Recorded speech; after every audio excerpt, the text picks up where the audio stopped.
جن لوگوں نے قربانی دی ہے اللہ تعالیٰ ان کی قربانیوں کو بے انتہا قبول فرمائے اور صحیح معنوں میں قربانی کا جذبہ ہمارے دلوں میں پیدا فرمائے۔ حضرت ابراہیم علیہ السلام نے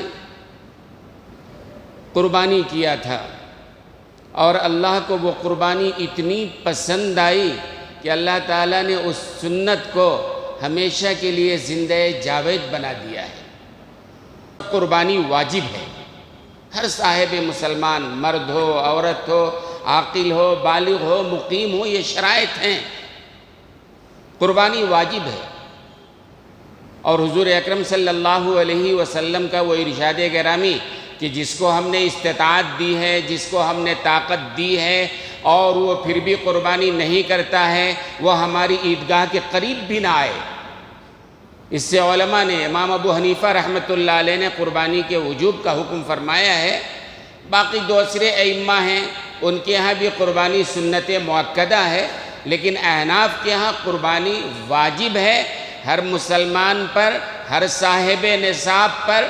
بہت سارے لوگ کہتے ہیں گھر کے سربراہ کے نام پر کر دیا تو کافی ہو جاتا ہے، ایسا نہیں ہے۔ باپ اگر کرتا ہے تو بیٹے سے قربانی ساقط نہیں ہوتی ہے، بیٹا اگر صاحب نصاب ہے تو اس کو الگ سے قربانی کرنی پڑے گی۔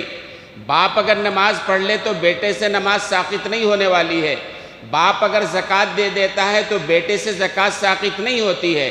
ایسے ہی باپ اگر صاحب نصاب ہے، وہ قربانی کر رہا ہے تو بیٹے سے قربانی ساقط نہیں ہوتی ہے۔ ہر صاحب نصاب کے لیے ہر سال ان 3 دنوں میں قربانی کرنا واجب ہے۔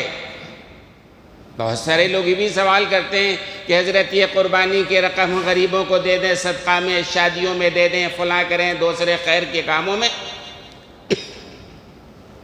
دوسرے خیر کے کام بلا شبہ وہ بھی خیر کا کام ہے، لیکن قربانی کے بدلے میں کوئی صدقہ اگر دیتا ہے اس سے قربانی ادا نہیں ہونے والی ہے۔ نماز کے بدلے میں کوئی اگر کسی کو کچھ صدقہ دے دے، ہم بڑے مصروف ہیں، ہم کو موقع نہیں ہے نماز پڑھنے کا، لہذا نماز کا بدل ہو جائے، آپ جانتے ہیں کہ اس سے آپ کی نماز نہیں ادا ہونے والی ہے۔ ایسی قربانی ہر صاحب مسلمان پر ہر سال واجب ہے، ہر آدمی کو خوشدلی کے ساتھ کرنا چاہیے۔ حضور اکرم صلی اللہ علیہ وسلم سے صحابہ کرام نے پوچھا، یا رسول اللہ صلی اللہ علیہ وسلم، ما ہذہ الاضاحی، یہ قربانی کیا ہے؟ اس کی ابتدا کہاں سے ہوئی ہے؟ کب سے یہ قربانی ہے؟ تو حضور اکرم صلی اللہ علیہ وسلم نے فرمایا، سنت ابیکم ابراہیم، تمہارے باپ ابراہیم علیہ السلام کی یہ سنت ہے۔ اس زمانے سے قربانی ہے، حضرت آدم علیہ السلام کے زمانے سے۔ اس زمانے میں قربانی کی شکل یہ ہوتی کہ کوئی غلہ یا کوئی روپیہ پیسہ یا کوئی جانور ایک اونچے پہاڑ پہ ڈال دیتے، اور جس کی قربانی قبول ہو جاتی، آسمان سے آگ آتی، اس کو جلا دیتی۔ جس کی قربانی کو جلا دیتی سمجھ لیا جاتا ہے کہ اللہ نے قبول کر لیا ہے۔ لہذا قابیل نے جو ہے کچھ غلہ پیش کیا اور حابیل نے جو ہے ایک میڈھا پیش کیا۔ کہتے ہیں آسمان سے آگ آنے کے بعد حضرت حابیل کے قربانی کو قبول کر لیا، جلا دیا، اور قابیل کے قربانی کو نہیں جلایا۔ صاف علامت تھی کہ حابیل حق پر ہے، قابیل غلط ہے۔ لیکن جب حابیل کی قربانی قبول ہو گئی تو قابیل کہنے لگا، لأقتلنک، اپنے بھائی کو میں تمہیں قتل کر دوں گا، میں تمہیں مار دوں گا۔ حضرت حابیل نے کہا، بھائی اللہ نے قربانی میری قبول کی ہے، اس میں میرا کیا قصور ہے؟ انما یتقبل اللہ من المتقین، اللہ تعالیٰ تو متقی کی عبادت کو قبول کرتے ہیں نا۔ لیکن اس کے بعد قابیل نے یہ کیا، دشمنی میں اپنے بھائی کو قتل کر دیا، اور یہ دنیا میں، انسانی دنیا میں پہلا قتل تھا جو قابیل نے اپنے بھائی حابیل کو قتل کیا تھا۔ قتل کرنے کے بعد شرمندہ، پریشان، نادم، کیا کریں اب؟ معلوم نہیں تھا کیسے دفن کیا جاتا ہے، کیا کریں؟ بدبو آنے لگی۔ اللہ نے 2 کوے کو بھیجا اور آپس میں لڑتے ہوئے ایک کوا کو مار دیا گیا، اور دوسرے کوے نے زمین کھودا چونچ سے اور مردہ کوے کو اس میں ڈال کر اوپر سے مٹی ڈالا۔ قابیل یہ دیکھ رہا تھا، کہنے لگا، یا ویلتا اعجزت ان اکون مثل ھذا الغراب، کیسی میری بدنصیبی ہے کہ کوے کی اتنی عقل بھی ہمارے پاس نہیں ہے۔ خیر بہرحال قابیل نے یہ کیا کہ حابیل کو زمین کھود کے دفن کر دیا۔ حضرت آدم علیہ السلام مکۃ المکرمہ حج کے لیے گئے ہوئے تھے، بذریعہ وہی ان کو اطلاع ہوئی قابیل نے جو ہے حابیل کو قتل کر دیا ہے۔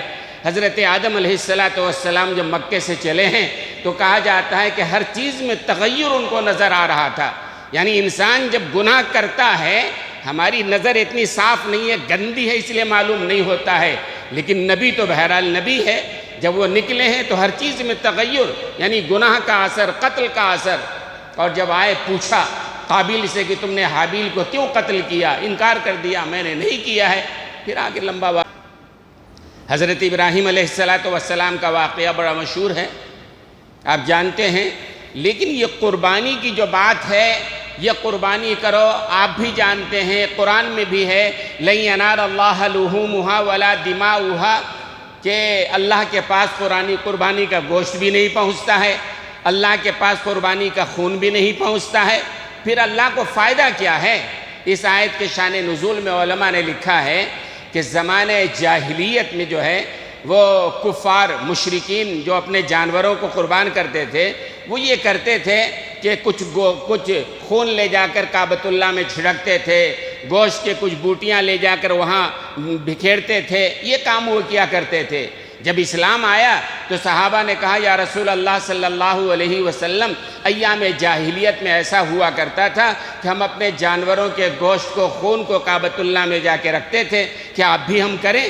تو حضور اکرم صلی اللہ علیہ وسلم کے فرمانے سے پہلے یہ آیت نازل ہوئی، شان نزول ہے کہ تم یہ قربانی کے گوشت کو کعبۃ اللہ پہ چھڑکنا یا گوشت کو لے جا کے رکھنا، اللہ تعالیٰ کو نہ خون پہنچتا ہے نہ گوشت پہنچتا ہے، تمہاری قربانی سے اللہ کو کوئی فائدہ نہیں ہے، پھر بھی اللہ نے قربانی کو واجب کر دیا ہے۔ اصل میں اس میں تمہارا فائدہ ہے کہ اللہ تعالیٰ قربانی کا جذبہ پیدا کر کے دل میں یہ ڈالنا چاہتے ہیں۔ اور سچی بات تو یہ ہے دوستو اور بزرگوں، بغیر قربانی کے دین کا، دنیا کا کوئی کام ہو ہی نہیں سکتا ہے۔ قربانی کے بغیر گاڑی نہیں چلے گی، نماز پڑھنا ہے، ایک آدمی بڑا مصروف ہے، وقت کی قربانی تو دینی پڑے گی نا، بھئی بڑی مصروفیت ہے، بڑے کاروبار ہے، بڑی دکانیں ہیں، آفس ہے، اتنا بکھڑا ہوا ہے کام، ہمارا فرصت نہیں ہے، نماز پڑھنی پڑے گی، تو نماز پڑھنے کے لیے وقت کی قربانی دینی پڑے گی۔ ایک آدمی مالدار ہے، اللہ نے اس کو صاحب نصاب بنایا ہے، ذہن میں آتا ہے کما ہم رہے ہیں، پریشان ہم ہو رہے ہیں، تگ و دو ہم کر رہے ہیں، اور زکوٰۃ دو، زکوٰۃ دو، زکوٰۃ دو، یہ کیا بات ہوئی آخر؟ تو جب تک قربانی کا جذبہ نہیں ہوگا آدمی زکوٰۃ بھی ادا نہیں کر سکتا ہے۔ دل و دماغ میں یہ بات اگر آئے، ہاں بلا شبہ مال دینے والا اللہ ہے، اللہ نے حکم دیا ہے، جس طرح حضرت ابراہیم علیہ السلام کو اللہ نے بڑھاپے میں بیٹا عطا فرمایا، اور بیٹا جب چلنے کے قابل ہو گیا، ذرا بڑا ہو گیا، اللہ کا حکم آیا کہ بیٹے کو ہمارے راستے میں قربان کر دو۔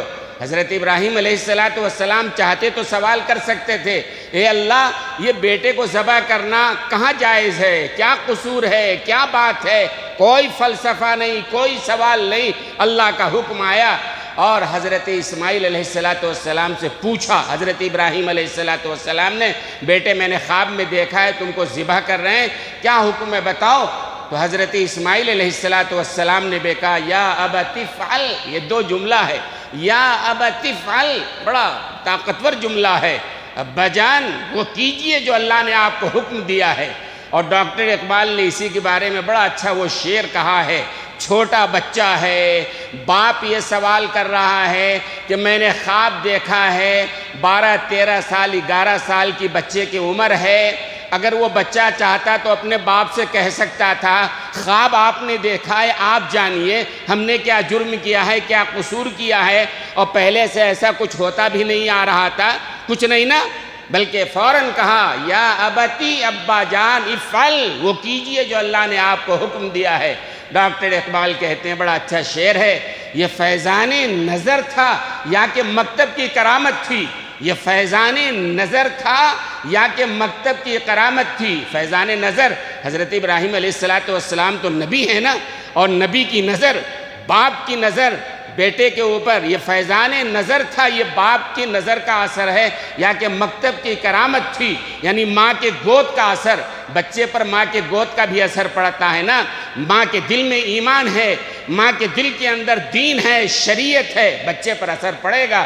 تو حضرت حاجرہ معمولی خاتون تو نہیں ہیں. حضرت حاجرہ وہ ہیں جن کے نسل سے جناب رسول اللہ صلی اللہ علیہ وسلم کو آنا ہے. بڑی عظیم خاتون ہیں. تو ڈاکٹر اقبال نے کہا یہ فیضان نظر تھا یا کہ مکتب کی کرامت تھی؟ سکھائے کس نے اسماعیل کو آداب فرزندی؟ چھوٹی عمر ہے، بچہ کہہ سکتا تھا خواب آپ نے دیکھا آپ جانیے، لیکن کہتے نہیں ابا جان آپ کو جو حکم ہوا کر گزریے.